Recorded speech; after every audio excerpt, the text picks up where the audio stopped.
খালি হিন্দুরা সেকুলার হবে আর বাকিরা সেকুলার হবে না। বাবার একটা ইচ্ছে ছিল যে মমতা ব্যানার্জিকে রাইটার্স বিল্ডিং এর চেয়ার অব্দি পৌঁছে দেবে। আমি জানি চন্দ্রিমা ভট্টাচার্য কি কি পেয়েছেন। তিনি সোমেন মিত্রর অনুগামী ছিলেন, সেখান থেকে তাকে মমতা ব্যানার্জি তাকে নিয়ে গিয়ে কি কি দিয়েছেন, এবং বিভিন্ন সময় তিনি দুটো ইলেকশন হেরেছিলেন, তাকে বাই ইলেকশন থেকে জিতিয়ে এনেছেন। এই কথাগুলো মানানসই ছিল। আমার বাবার ক্ষতি হয়েছে, তার যদি কিছু ক্ষতি হয় কোথাও না কোথাও তো ভালো লাগবে। এই সুদীপ বন্দ্যোপাধ্যায়, সে আমার বাবাকে হারিয়েছে, উত্তর কলকাতার লোক নয়, মুর্শিদাবাদ থেকে এসে উত্তর কলকাতার ছেলে সোমেন মিত্রকে হারিয়েছে, কোথাও না কোথাও তো খারাপ লাগবে। অভিজিৎ বলে ছেলেটাকে আর তার আমি খুব মানে ওরকম ভাবে মেরে ফেলছে লোকদেরকে। আরে ভাই, আমি তোমার পার্টি নাই করতে পারি, সেটা কি আমার মানে আমাকে মেরে ফেলার রাইট তোমাকে দিচ্ছে? আমার বাবা বলেছেন যেদিন তৃণমূল পাওয়ারে থাকবে না এই পার্টিটা থাকবে না। সুব্রত বন্দ্যোপাধ্যায়, যাকে আমি দেখছি এখন, অবাক হয়ে যায়। এটা তো আমি বাকিদের কথা ছেড়ে দিলাম, মমতা ব্যানার্জি যে জায়গায় পৌঁছেছে তার জন্য ঋতব্রতর কোনো রোল ছিল না। সেই লোকটাকে তিনি এতটা জায়গা কেন দিলেন? সেকেন্ড হলো এই যে চার্টার্ড ফ্লাইট হেলিকপ্টারটা, আমার চোখে, আমি একজনকে, আমার ইলেকশনের সময় আমার তৃণমূলে অনেক বন্ধু আছে, নাম দেবো না তাদের, তারা ইলেকশনে আমি বলছি কি করছো, এখান থেকে বীরভূম যাবে, সেই জন্য ঝাড়খণ্ড থেকে তুমি হেলিকপ্টার নিয়ে, আবার সেটার ব্রেকিং নিউজ হচ্ছে। এটা বাংলা, এটা বাংলার মানুষ কিন্তু ভালো চোখে নিচ্ছে না। অভিষেক বাবুর এত কিসের প্রোটেকশন যে Z+, তাকে তো তার পার্টির একটা ছেলে মারাতে তাকে Z+ ক্যাটাগরি করে দেওয়া হলো। এগুলো আমার মনে হচ্ছে বাংলার মানুষ আলটিমেটলি এটা থেকে ফেড আপ হয়ে গেছে। 7.5 লক্ষ ভোটে যে ডায়মন্ড হারবার জিতেছে, এটা তো চুরি করে জিতেছে। যদি ভোট চুরি কেউ করে থাকে, এই মোদি ফদির আগে হলো অভিষেক ব্যানার্জি। জাহাঙ্গীর তোমাকে ডেভেলপমেন্ট দেবে, এই শওকত মোল্লা বাংলাকে ডেভেলপমেন্ট দেবে? এরা যদি আইকন হয়ে যায় না, তাহলে নেক্সট যুব সমাজ ভাবছে যে এদের মতো কাজ করে আমরা তাহলে আগামী, তো এটা বাংলার, আই এম গ্ল্যাড যে আজকে তৃণমূল চলে গেছে। দেখো, এন্ড অফ দ্য ডে বিয়ের পরে না সবাই জরুকা গোলাম হয়ে যায়, হওয়া উচিত। বাবা, মা বা পরিবারের কেউ যদি বড় রাজনৈতিক নেতা হন, তাহলে কি তার চাপ সন্তানের ওপর এসে পড়ে? রাহুল গান্ধী, অখিলেশ যাদব, তেজস্বী যাদব, অভিষেক বন্দ্যোপাধ্যায় এবং হাজার উদাহরণ রয়েছে। আর রাজনীতি, পশ্চিমবঙ্গের রাজনীতি, ভারতের রাজনীতি আলোচনা করতে গেলে আরেকজনের নাম অবশ্যই এসে পড়ে এবং পড়বেই, তাকে ছাড়া, তাকে বাদ দিয়ে হয় না, সোমেন মিত্র। আজকে আমাদের প্রথম কলকাতার প্রাসঙ্গিক প্রসঙ্গের অতিথি সেই সোমেন মিত্রের ছেলে রোহন মিত্র। কংগ্রেসের অন্যতম সাধারণ সম্পাদক রোহন মিত্রকে স্বাগত। নমস্কার।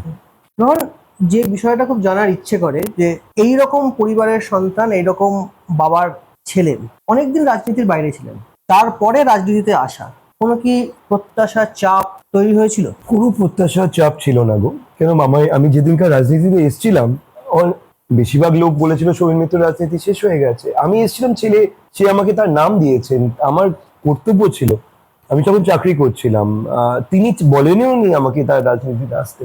জীবনের ওই 6টা বছর আমি তার পাশে আমার কর্তব্য পালন করেছিলাম, যে সেই সময় যারা যারা তার সঙ্গে এত বছর ধরে 50-40, বাদল ভট্টাচার্য ছাড়া বলতে গেলে খুব কম লোকই তার সঙ্গে আবার কংগ্রেসের রাজনৈতিক পার্টিতে ফিরিয়েছিল।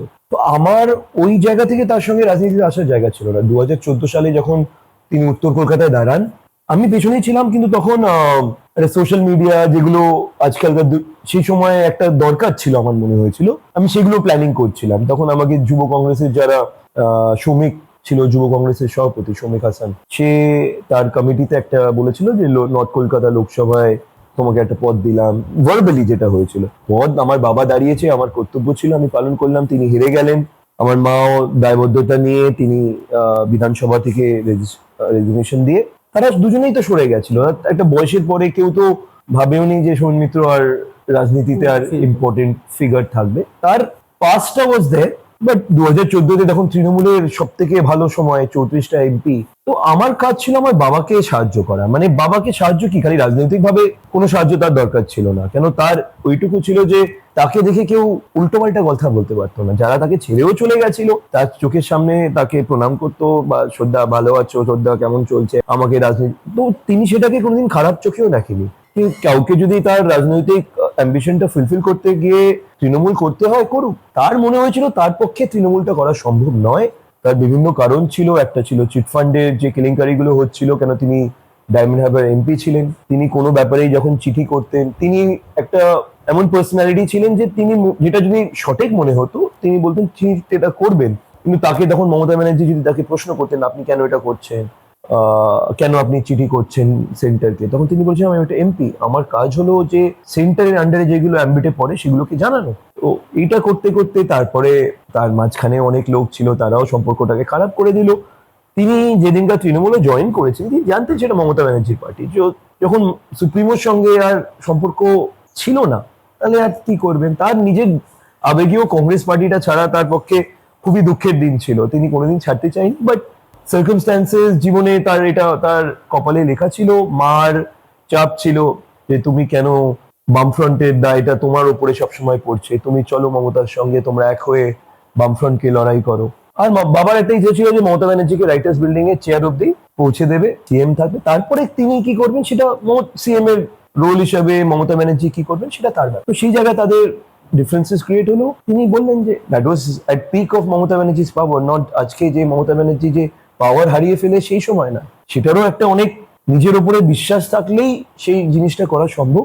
তুমি যাদের নাম আমার ইন্ট্রোডাকশনে দিলে আমি তাদের ধারে কাছেও নেই। দেখো, আমার বাবা সংগঠন রাজনীতিতে অনেক কিছু করেছেন। তিনি হয়তো কোনোদিন বড় মিনিস্ট্রি বা বড় পদে, অনেকেই বলে মমতা ব্যানার্জি তাকে এমপি করেছিলেন, যেটাও ভুলে যায় যে যেদিন মমতা ব্যানার্জি আর সোমেন মিত্র 2008 সালে একসঙ্গে চলেছিলেন তখন মমতা ব্যানার্জি একমাত্র এমপি, 29টা এমএলএ। তখন তখন মনমোহন সিংকে দেখে কিন্তু 2009-এর ইলেকশনটা হয়েছিল। ইউপিএ মনমোহন সিং সেই সময় বামফ্রন্ট ছেড়ে চলে গেল।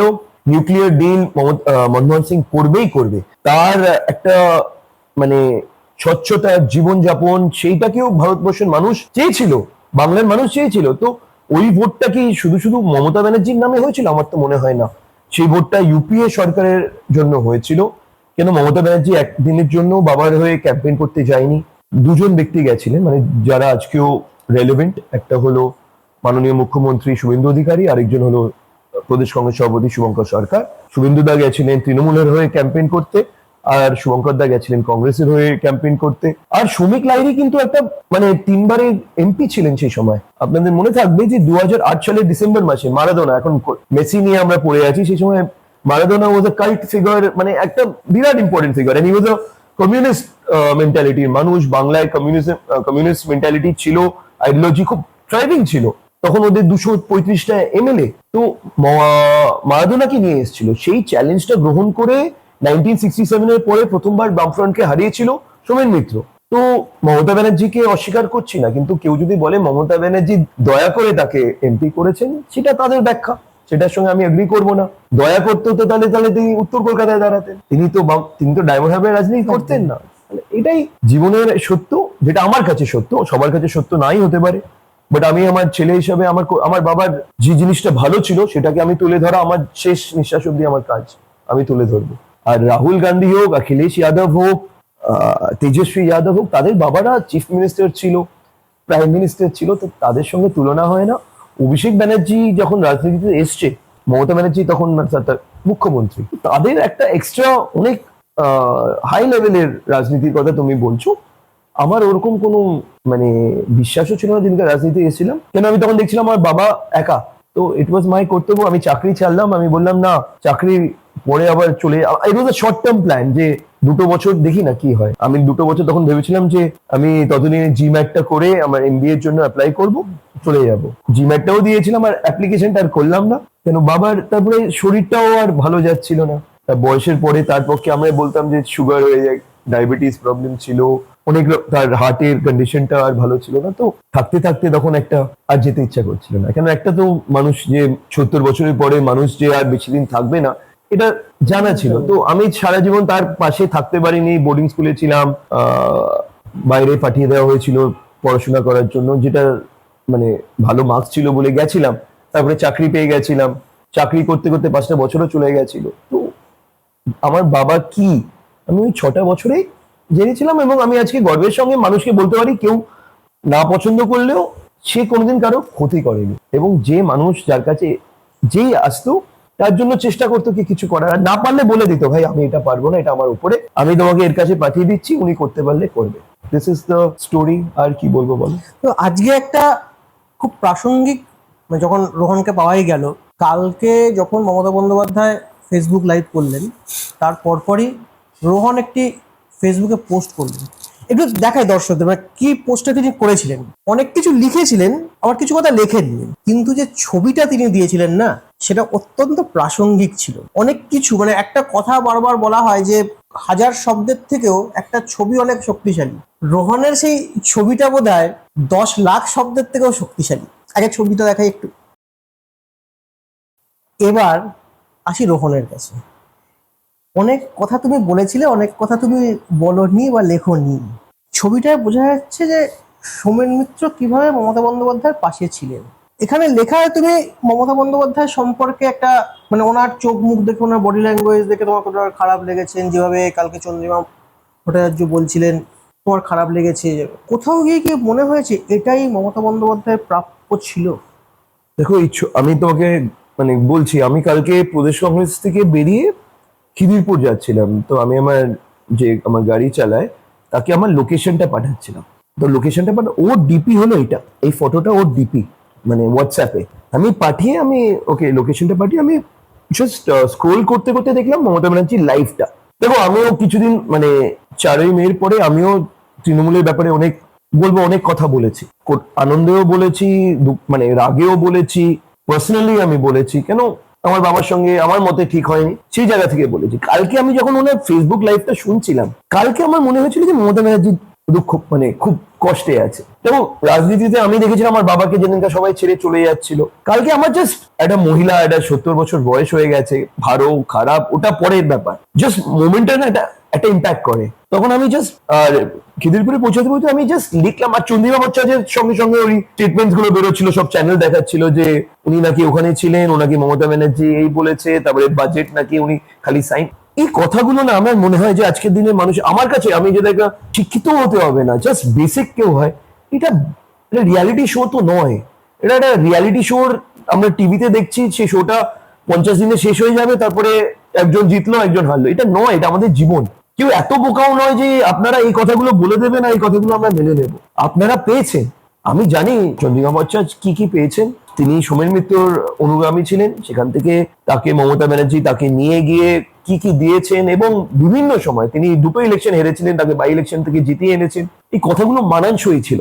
আর আমার মনে হলো যে ওই মুহূর্তে ওইটা আমার যেটা মনে হয়েছে, আমার দুঃখ লেগেছে একটা মহিলাকে ওইভাবে ভেঙে পড়ে দেখতে। দেখো আমার বাবার সঙ্গে আমার মমতা ব্যানার্জিকে নিয়ে মাঝে মধ্যেই অনেক আলোচনা হয়েছিল, কে কিরকম ছিল, বা আমি মমতা ব্যানার্জির সঙ্গে দুবারই জীবনে দেখা হয়েছিল। একবার আমাদের লোয়ার অর্ডেন বাড়িতে, যখন বাবা তখন কংগ্রেসেই, তিনি, মুকুল রায়, পার্থ চ্যাটার্জি এরা এসেছিলেন যে সোমেনদাকে এবার মানে ওই ফাইনাল করছে, কুণালদা ছিল যে এবার আপনি তৃণমূলেই আসুন, ওটা নিয়ে কথাবার্তা হচ্ছিল। তো বাবা তখন বলছিল না, আমি তৃণমূল ডিরেক্টলি করবো না, প্রগতিশীল, এইসব কথার মাধ্যমে আমি প্রথমবার দেখা হয়েছিল আমাকে। আমি তখন জাস্ট আমার একটা কাজের জন্য কলকাতায় ছিলাম। আর আরেকবার ছিল যে 2009-এর ইলেকশনের পরে, I think I had come, summer holidays ছিল বা কোনো একটা ব্রেকে আমি কলকাতায় ছিলাম। তো মা আমাকে নিয়ে গেছিলেন ওনার কালীঘাটের বাড়িতে। তো উনি ট্রেডমিলে 40 মিনিটের মতো হাঁটলেন, কথা বলতে বলতেই আমাদের সঙ্গে হাঁটলেন। তো আমাকে তখন বলছিল, না আমরা সরকারে আসবো 11তে, তোমাদের মতো ছেলে, মানে সোমেনদাকে আমি বলবো যে আর অনেক চাকরি বাকরি করেছো, এখন এখানে এসে আগামী দিনে এগুলো। আমি একটা ওরকম পার্সোনালিটি আমি শুনলাম, আমি বললো না মা চায় না, বাবা চায় না রাজনীতি করতে, এইসব কথা বলে চলে গেলাম, ফিরে গেলাম। ওই জায়গা থেকে কালকে ওনাকে দেখে কষ্ট হয়েছিল, কেন বাবাও কোনোদিন, আমি তোমাকে, কেউ বিশ্বাস করুক না করুক, কোনোদিন মমতা ব্যানার্জিকে নিয়ে কোনোদিন বাজে কথা বলেনি। হয়তো রাজনৈতিক অনেক বিভেদ ছিল, নিশ্চয়ই ছিল, কেন, কিন্তু বাবাও তার রাজনৈতিক জীবনে অনেক ধাপে তাকে হেল্প করেছেন। এই কথাটা তো মমতা ব্যানার্জিও স্বীকার করেছিল। 2021 ইলেকশনের সময় আমি তোমাকে, নর্থ কলকাতায় তিনি যখন মিছিল করছিলেন, তিনি যখন আমার স্ট্রিট যাচ্ছিলেন, আমার স্ট্রিট হয়ে যাচ্ছিলেন, তিনি 45 আমার স্ট্রিটের বাইরে দাঁড়িয়ে তিনি বললেন যে অনেক রিপোর্টার যারা ছিলেন তাদেরকে বলেছিল যে আমাদের এখানে অনেক মেমোরিজ আছে, এখানে আমরা অনেক সময় কাটিয়েছি। বাবা বয়সে ওনার থেকে অলমোস্ট 10 বছর বড় ছিল। তো সেই জায়গা থেকে বাবাও ওনাকে জীবনে গাইড তো করেইছে। কংগ্রেস পলিটিক্সে, লবি পলিটিক্সে বিভিন্ন সময় বিভিন্ন মোড় এসছে। মমতা ব্যানার্জি বিভিন্ন সময় সোমেন মিত্রর কাছেও গেছে, কম হলেও এসছে। হয়তো প্রিয়দা এবং সুব্রত মুখার্জির কাছে অনেক বেশি তার সম্পর্ক, রাজনৈতিক সম্পর্ক, বাট বিভিন্ন সময়ে সম্পর্ক চেঞ্জ হয় এবং বাবার কাছ থেকেও তিনি হেল্প পেয়েছেন। এবং আমি মনে করি যে 2011-র যে লড়াইটা ছিল, সেখানে বাবার একটা কন্ট্রিবিউশন ছিল।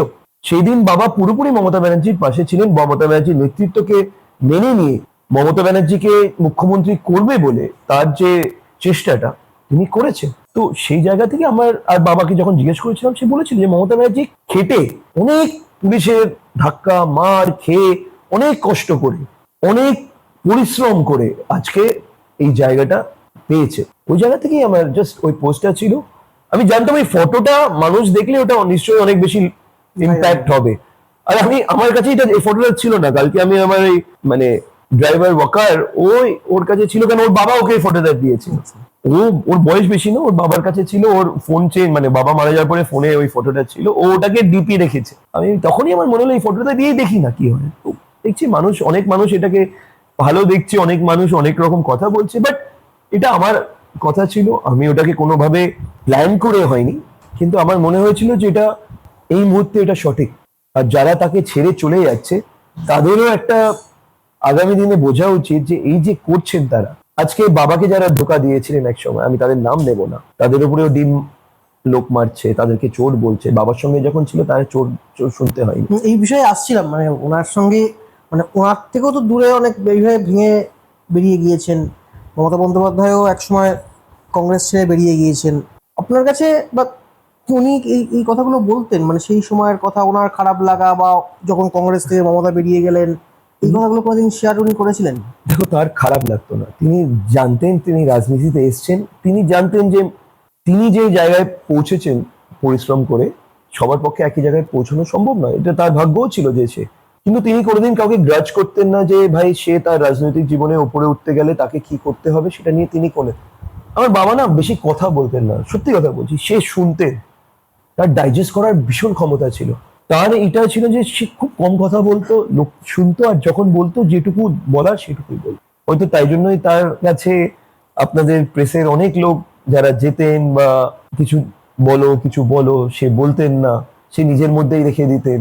যে দিল্লির পলিটিক্সে কিভাবে বাংলার পলিটিক্স এফেক্ট হতো সেটা তার উপরেই সবসময় চালিয়ে, সেই নাকি সিপিএম কে রেখে দেওয়ার কারিগর হয়ে গেছে। অনেক বিতর্কের কেন্দ্রবিন্দু ছিলেন সোমেন মিত্র, মানে অনেকভাবে অনেক কথা উঠেছিল। এটা পার্সোনালি বলছি, এটা ছেলে হিসাবে 1984-এ যখন কংগ্রেস 435টা সিট জিতলো, ওই রাজীব গান্ধী লেহের, ইন্দিরা গান্ধী মারা গেল, তারপরে 87-এও তো ইলেকশন হয়েছিল, কংগ্রেস তো ভালো রেজাল্ট করতে পারেনি। সোমেন মিত্র তো চেষ্টা করে সংগঠন বানিয়ে বুথে বুথে লোক করে তিনি লেফট ফ্রন্টের মতো একটা মানে একটা পলিটিক্যাল মেশিনের সঙ্গে মোকাবিলা করে 84টা সিট 96 সালে জিতেছিল। কেউ তো এই কথাটা বলেন, আজও তৃণমূল কিন্তু 80টা সিট জিতেছে। ওই 77-এর পরে বিরোধী যদি কেউ সব থেকে বেশি সিট পেয়ে থাকে 84 সোমেন মিত্রের আন্ডারে। আর সেখানেও দেখো, এবার আমি যদি বলি, সেই দিন আমি নাম করে বলছি, মমতা ব্যানার্জি সেই দিন তো তারাও যাদেরকে তার বুঝ প্রার্থী হিসেবে দাঁড় করিয়ে এরকম 40-45টা সিট কংগ্রেস জিততে পারতো। Congress would have crossed 100 minimum. Congress যদি 100টা ক্রস করতো সেদিন, আরএসপি ফরওয়ার্ড ব্লক হয়তো সিপিএম কে ছেড়ে চলে যেত। তো সেই জায়গাটাও হতো, সেই কথাটা কেউ মনে রাখে না। সে তো সভাপতি, তার বয়সে তো সে বড়। আজকে আমার থেকে শুভঙ্কর দার বয়স 20 বছর 25 বছরের বড়। আমি তাকে বলতে পারি আজকে আমার থেকে যারা 50s-এ এবার ছাত্র পরিষদ করেছে তাদের 50-এর উপরে, তাদের নেতৃত্বটা আমাকে মেনে নিতে হবে। আমার তো সময় আসবে। সে তো নিজে থেকে প্রদেশ কংগ্রেস সভাপতি হতে চায়নি, সিচুয়েশন হয়েছিল, তো সুব্রত মুখার্জি তাকে সাপোর্ট করেছিল সেই প্রদেশ ইলেকশনে। তো সে খারাপ হয়ে গেল কেন প্রদেশ সভাপতি হওয়াতে? সে তো ইলেক্টেড প্রদেশ সভাপতি ছিলেন, একদম জোর করে দখল ছিল। তাকে তো কেউ নমিনেট করেনি, তাকে নমিনেট করে 2018-তে রাহুল গান্ধী করেছিল। তার নেতৃত্বকে নেবে না তো সেই খারাপ। সে যখন লড়ে যাচ্ছিল সে তো মিডিয়ার ভাবে ওঠেনি, সে সংগঠন করে, সে ডিস্ট্রিক্টে। সুব্রত মুখার্জি যেদিন বাবা মারা গেছিল, তুমি সুব্রত মুখার্জির স্টেটমেন্ট গুলো শুনবে, আমি তার কাছে চিরকৃতজ্ঞ থাকবো। আমি তার স্ত্রীকেও বলেছিলাম যে আমি একবার আপনার সঙ্গে দেখা করতে চাই, কেন আমি আপনার স্বামী যে কথাগুলো সেদিন বাবা চলে যাওয়ার পরে বলেছিল সেটার জন্য কৃতজ্ঞতা দিতে চাই। যে সোমেন সবসময় ডিস্ট্রিক্টে চলে যেত, ওর ছিল কর্মীদের সঙ্গে টাইম, মানে ও কর্মীদের মধ্যে থাকতে যায়, সেটা তো তার গুণ ছিল না। সেই সময় বিভিন্ন সময় 89-এ যখন কংগ্রেস হেরে গেল, আর 90 যখন নরসিংহ রাওয়ের গভর্নমেন্ট, সেখানে লেফট ফ্রন্টের বাইরে থেকে সাপোর্টেড ওই গভর্নমেন্ট চলছে। তো দিল্লিতে অনেক রকমের ডিলস হয়। তো সেটার পরিপ্রেক্ষিতে বেঙ্গল পলিটিক্সে সে তার কর্মীদের, তার নেতৃত্বকে বাঁচাবে না সঙ্গে পার্টিটাকে লিড করবে, না তাকে বলা হচ্ছে লেফট ফ্রন্টের সিপিএম এর দালাল। এগুলো ঠিক ছিল না। সে কিছু প্রেসকে বলতো না বলে তার রেপুটেশন খারাপ করে দেওয়া হচ্ছিল। এআইসিসি সেশন, বাংলার হিস্ট্রিতে কংগ্রেসের এআইসিসি সেশন গভর্নমেন্ট নেই, তিনি আয়োজন করেছিলেন। সেখানে তাকে উল্টো পাল্টা বলে তার পুরো নেতৃত্বটাকেই ধ্বংস করে দেওয়ার চেষ্টা করলো। তিনি কি বলেছেন 2001 সালে যারা সিটিং এমএলএ ছিল, যারা 96 সালে লেফটেন্যান্টকে হারিয়েছিল, তাদের টিকিট না দিলে তিনি কেন সেটা বলবে না? তো এইগুলো তো তার নেতৃত্ব কষ্ট করে তিনিও সেই জায়গাটা পৌঁছেছিলেন। তাকে মেরেছিল তিনি, তারই ঘরের লোক, তারই পরিচিত লোক। তাহলে তো এই জায়গা থেকেই বলার আমার কোনো গ্রাজ নেই। মমতা ব্যানার্জি ভাগ্যে ছিল তিনি সিএম হয়েছেন, 15 বছর CM. It's a lifetime. কে হতে পারে? কেউ 2 বছরের জন্য, 1 বছরের জন্য সিএম হতে পারে না। তো তিনি হয়েছেন, তার ক্রেডিট। কিন্তু আমার বাবাকে কেউ যদি ছোট করে, এবং তার সঙ্গে যে জীবনের তার শেষ দিনে ভালোই গেছে, তিনি প্রদেশ কংগ্রেসের সভাপতি হয়ে তিনি তার জীবনের সব থেকে প্রিয় জিনিস ছিলেন প্রদেশ কংগ্রেসের সভাপতি। তিনি রাহুল গান্ধীর কাছে কৃতজ্ঞ ছিলেন যে শেষ জীবনে তাকে নমিনেটেড প্রেসিডেন্ট করেছেন। তার কোনো আকাঙ্ক্ষাও ছিল না, জানতোও না। আমি আপনাকে বলছি, আমি যুব কংগ্রেসের ইলেকশনে লড়তে নেমেছি মহরমের দিন 2018। তার আগে বাবা এইমসে খুব শরীর খারাপ হয়েছিল, ফিরে এসে তিনি রিকভারি করছেন আমাদের বাড়িতে। তখন সব নেতৃত্ব স্থানীয়রা এসেছেন, দিলীপ ঘোষ থেকে এনে মুকুল রায় সবাই এসেছিলেন।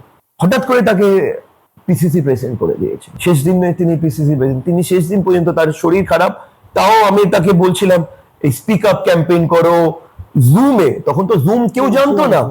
তার ওই বয়সে তার জন্য আমি জুম কল, সে বসে বসে সোনিয়াজি, কংগ্রেসের এআইসিসি নেতৃত্ব, তারা আমি তোমাকে আমার বাবা বলে বলছি না, আমি বলছি যাও তুমি শুয়ে পড়ো, আমি দেখছি আমি কোথায় মানুষকে খাবার পৌঁছতে হবে। না না না না, রাত 11টা 11:30 অবধি তার ফোনে, হ্যাঁ, যে কেউ ফোন করছে, কোন রাজস্থান থেকে ফোন করছে, তামিলনাড়ু থেকে ফোন করছে, ব্যাঙ্গালোর থেকে ফোন করছে, তিনি তাদের ফোন, আচ্ছা দেখছি আমি কি করে, আমাকে এই দেখো তো ওখানে খাবারটা পৌঁছাতে হবে। তারপরে লোক বলছে ওখানে কোভিডের সময় খাওয়ার কোয়ালিটি খারাপ, সেটা নিয়েও তার দুঃখ হচ্ছে। শেষ দিন পর্যন্ত তিনি মানুষের সেবার জন্য তিনি ছিলেন, এবং আমার গর্ব তার নামে আজকে আমার পরিচিতি। আমি তার বায়োলজিক্যাল সান নাও হতে পারি, কিন্তু আমি তার নামটা পেয়ে আমি ধন্য, এবং আমার কাজ হবে যে তার নামটাকে রাখা, সেটাই আমার চেষ্টা। কোথাও বুকে হাত দিয়ে বড় দেখি, কোথাও মনে হয় যে যেটা আজকে মমতা বন্দ্যোপাধ্যায়ের সঙ্গে হচ্ছে, দল থেকে ভেঙে বেরিয়ে যাচ্ছে, একাধিকভাবে অভিযোগ, কোথাও গিয়ে মনে হচ্ছে এটা ঠিক হচ্ছে। তোমার বাবার সঙ্গে তো এইরকমই একের পর এক, দিনের পর দিন এভাবেই হয়ে এসছে। কোথাও গিয়ে ছেলে হিসেবে মনে হচ্ছে না ওনার এটাই হওয়া উচিত ছিল। দেখো, আই এম হিউম্যান। আমার বাবার ক্ষতি হয়েছে, তার যদি কিছু ক্ষতি হয় কোথাও না কোথাও তো ভালো লাগবে। সুদীপ বন্দ্যোপাধ্যায়, সে আমার বাবাকে হারিয়েছে। উত্তর কলকাতার লোক নয়, মুর্শিদাবাদ থেকে এসে উত্তর কলকাতার ছেলে সোমেন মিত্রকে হারিয়েছে, কোথাও না কোথাও তো খারাপ লাগবে। নয়না বন্দ্যোপাধ্যায় আমার বাবাকে হারিয়েছে, ঠিক আছে, ওটা তো একটা অন্য বিষয়। খারাপ, দেখো, হ্যাঁ, আমি তো তোমাকে বলছি, কালকের আগে অব্দি আমার কোনো দুঃখ ছিল না। আমি জানতাম যে এই ইলেকশনটা 2026-এ ইট ওয়াজ বিজেপি ভার্সেস তৃণমূল। লাস্ট 5 বছর, দেখো 2021 আরেকটা রিসেট করার সময় দিয়েছিল বাংলার মানুষ তাকে, যে ভার্ডিক্টটা দিয়েছিল না। কিন্তু তারপরে আমরা দেখলাম যে হ্যাঁ, বিজেপি বিরোধী আমরা কংগ্রেস পার্টি যারা করি, কিন্তু বিজেপি ওয়াজ এ ভিকটিম। দেখো, কোনো মানুষকে মেরে ফেলো, আমি দূরের গ্রামের গঞ্জে যাচ্ছি না, ওই যে অভিজিৎ বলে ছেলেটাকে, আর তার আমি খুব ওরকম ভাবে মেরে ফেলছে লোকদেরকে। আরে ভাই, আমি তোমার পার্টি নাই করতে পারি, সেটা কি আমার আমাকে মেরে ফেলার রাইট তোমাকে দিচ্ছে? তোমাকে জনগণ ভোট দিয়ে জিতিয়েছে, ভালো করো না। তুমি বাবু সুপ্রিয়কে নিয়ে আসবে, মুকুটমণিকে নিয়ে আসবে, সেটা ভালো। কিন্তু যারা কর্মী, যারা বিরোধী পার্টির কর্মী, তাদেরকে বিভিন্ন ভাবে তোমরা অত্যাচার করেছো। আমাদের পার্টির লোকদেরকে অত্যাচার করেছে, হয়তো ওটা সংবাদ মাধ্যমে অতটা যায়নি কেন, we were the fourth force, zero হয়ে গেছি, সেটাকে নিয়ে হয়তো আমাদের তপন কান্দুকে মেরেছে, মালদা মুর্শিদাবাদে আমাদের অনেক কর্মীকে মেরেছে। দেখো, আমাদের কংগ্রেসের কলকাতায় কর্মী কম, কিন্তু মালদা মুর্শিদাবাদ দিনাজপুরে ছিল, তো তাদের উপরে অনেক অত্যাচার হয়েছে।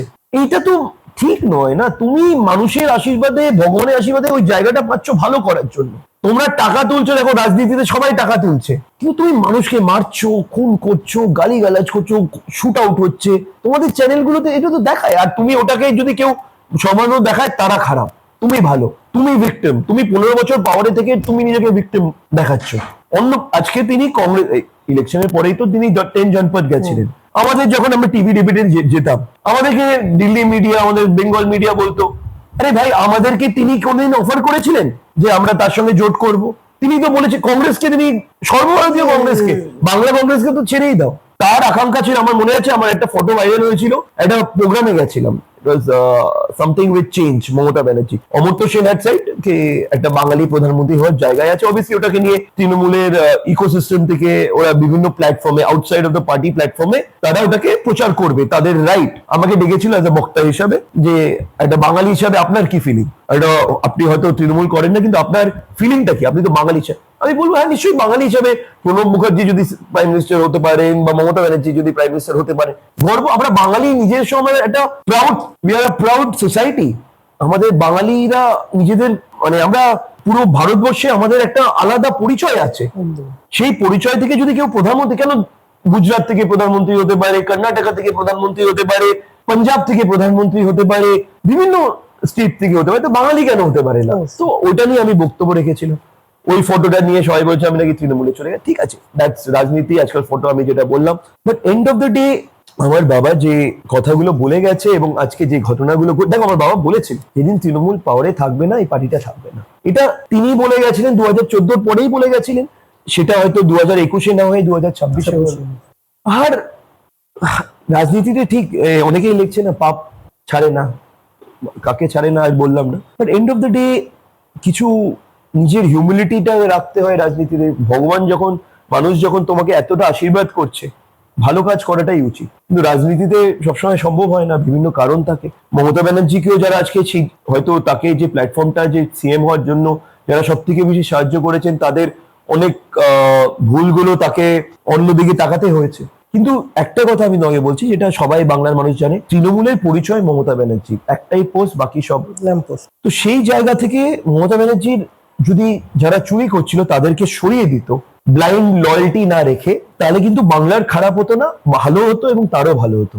আর আজকে তিনি তাদেরকে না সরিয়ে, তারাই যখন তার পাওয়ার চলে গেল না, তারাই আজকে তাকে ছেড়ে চলে যাচ্ছে। কোথায় যাচ্ছে, কি কাজ, কিন্তু তাদের মুখে এইসব মানে এথিক্যাল কথা বা এইসব কথা, এই যে ঋতব্রত বন্দ্যোপাধ্যায় যাকে আমি দেখছি এখন, অবাক অবাক হয়ে যায়। এটা তো আমি বাকিদের কথা ছেড়ে দিলাম, মমতা ব্যানার্জি যে জায়গায় পৌঁছেছে তার জন্য ঋতব্রতর কোনো রোল ছিল না।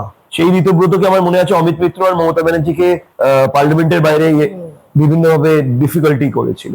সেই লোকটাকে তিনি এতটা জায়গা কেন দিল? What is the reason? তার পার্টিতে তো এত লোক, তার পার্টিতে ভালো লোক ছিল না? বাবুল সুপ্রিয়র মতো একটা লোককে এই বালিগঞ্জে, আমি আমি আমি যেখানে থাকি সেই বালিগঞ্জে সুব্রত মুখার্জির পরে আপনাকে বাবুল সুপ্রিয়কে দিতে হলো? আপনার পার্টিতে আর কোনো ভালো লোক ছিল না? আমার এটা বিশ্বাস করতে রাজি নই যে অনেক লোক তৃণমূল অনেক অনেক লোক করছে যারা কিন্তু চোর নয়, যারা পাওয়ার পেলে চুরি করতো না, তাদেরকে আপনি পেলেন না।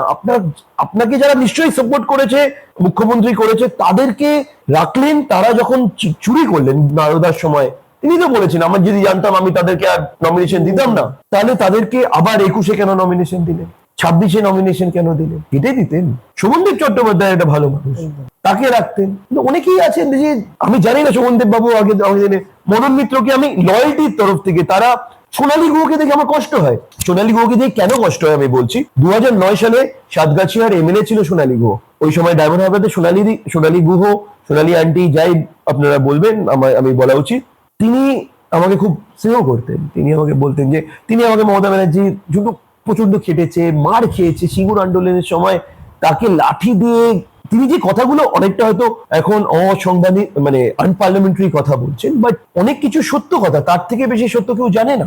তাকে আপনি ফেলে দিলেন, তার মানে আপনি ফেলতে পেরেছিলেন তো, কিছু কারণ ছিল, হয়তো আপনার কারণটা ঠিক বা না ঠিক, আপনি সোনালী গুহকে সরিয়ে দিয়েছেন। তাহলে এই যে অন্য চোরগুলোকে সরালেন না কেন? আমি সোনালী গুহকে চোর বলছি না, কিন্তু সোনালী গুহ ওনার সব থেকে ক্লোজ বিধাননগরের মেয়র কৃষ্ণা চক্রবর্তী, তারা তার খারাপ দিনে তার পাশে ছিল, তাদেরকে তিনি রাখলেন, সোনালী দিকে সরিয়ে দিলেন। ঠিক আছে, তো বাকি যারা, আমি কৃষ্ণা চক্রবর্তীও চোর বলছি না, বলছি যারা চুরি করেছে, যারা চুরি করে তাই জন্য আজকে প্রমাণ পাওয়া যাচ্ছে, যাদের প্রমাণ আছে, তাদেরকে আপনি সরালেন না কেন? তাই আজকে আপনার সঙ্গে এই ঘটনা ঘটছে। আজকে চন্দ্রিমা ভট্টাচার্য, তাহলে আপনি ফাইন্যান্স মিনিস্টার করলেন কেন? কিসের কি কারণে? সে যদি বলছে যে আমি খালি সাইন করতাম, তার মানে এত মানে যে যার জায়গাটা পাওয়ার দরকারই ছিল না, তাকে আপনি ওই জায়গায় বসালেন, তাই আজকে আপনার সঙ্গে এই ঘটনাগুলো ঘটছে।